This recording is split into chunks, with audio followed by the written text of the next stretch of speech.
Hi, welcome back. This is my third video in the series on how to read music. Remember, if you have not watched the first and the second video, please make sure you go back and watch those. This one will not make any sense if you have not watched those first. And really quickly, before we jump back into how we read music, I want to do another refresher on the 3 R's. They are respectful, responsible, and reasonable. And if you would like more review on those, there is another video where I go through all of them in detail and we sing the 3 R song together. So, jumping back into things. Really quickly, before I tell you what I'm looking for, I want to see if anyone can remember what we call the group of lines and spaces where we write down music notes. Alright, if you got your answer in your head. Okay, we call it the staff. Remember, the staff is these 5 lines, these 4 spaces. When we're counting on a staff, we count from bottom to top. So these lines are 1, 2, 3, 4, 5, and the spaces are 1, 2, 3, 4. If you have more than one staff, it is called staves, and you have different ones, and you always can tell them apart based on the symbol that's over here on the left. We haven't really talked about this one, but this is a different kind of staff. We have mostly been talking about this one over here with this big squiggly looking symbol over here. It's called a treble clef. And the treble clef also has a nickname, and the treble clef's nickname is the G clef. Now there's 2 reasons we might call it the G clef. The first is that it almost kind of looks like a really fancy G, right? But the other reason is because if you look really careful, you notice that it crosses this second line from the bottom 1, 2, 3, 4 times. It crosses this line 4 times, and it never does that with another line. And the note that lives on that line is a G. The note that lives right there is a G. Now remember, notes in music are named after letters in our ABCs. But instead of being the ABCs that go all the way A through Z, in music, we just go A, B, C, D, E, F, G. And then it starts back over at A again. And that's the musical alphabet. Each note has certain places where they live on the staff.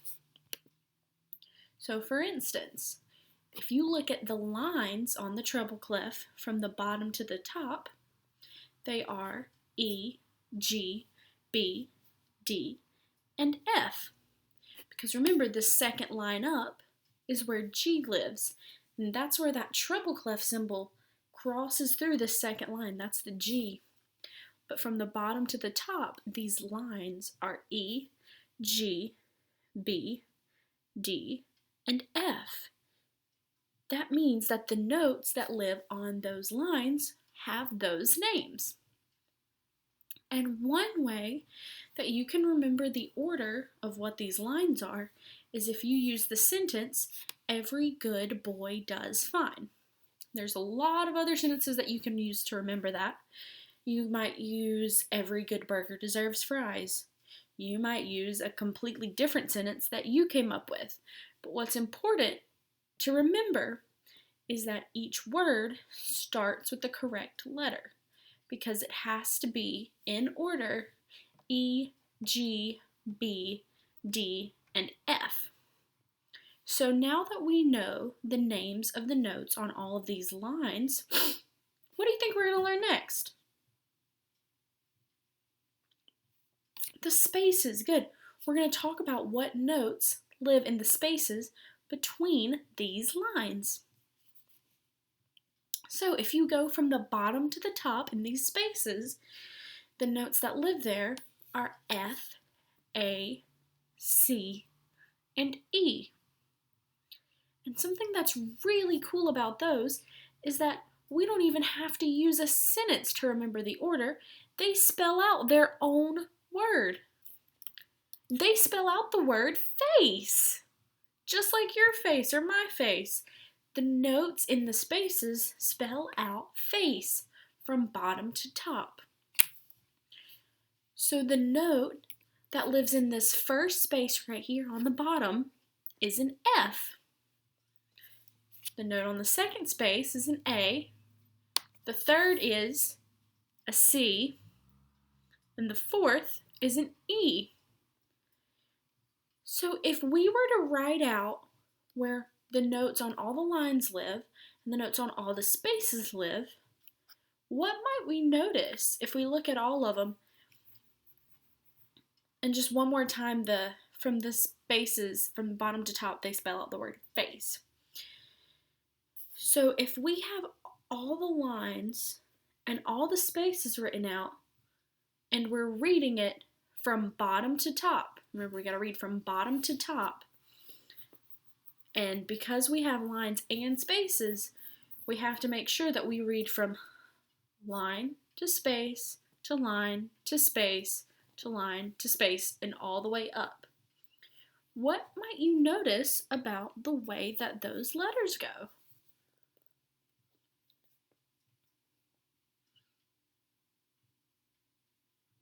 When you read from line to space to line and all the way up from bottom to top, it is in the order of the ABCs. Now, this first line right here is an E, so it starts on an E. But look, E, F, G. And if you think about the musical alphabet, you got to remember that after G, it starts right back over at A.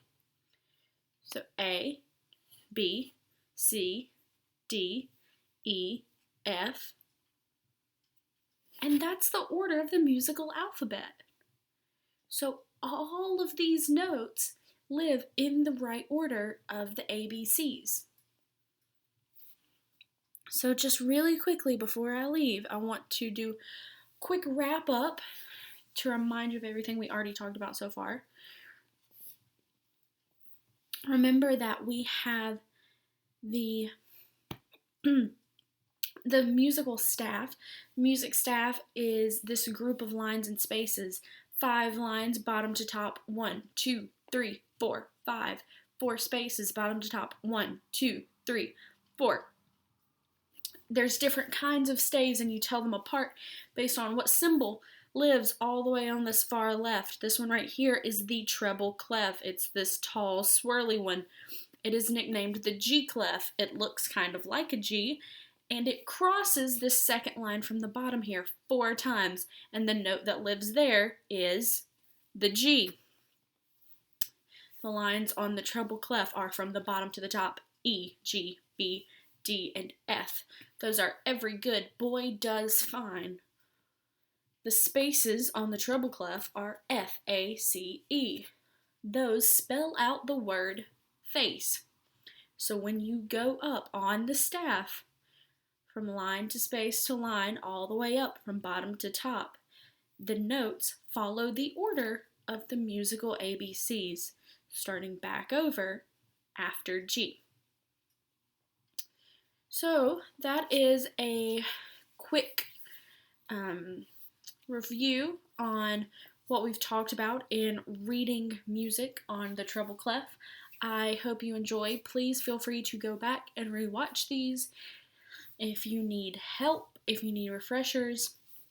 Thank you so much for watching. Please keep your eyes out for my next video. I will see you so soon, and I love you all very much. Bye.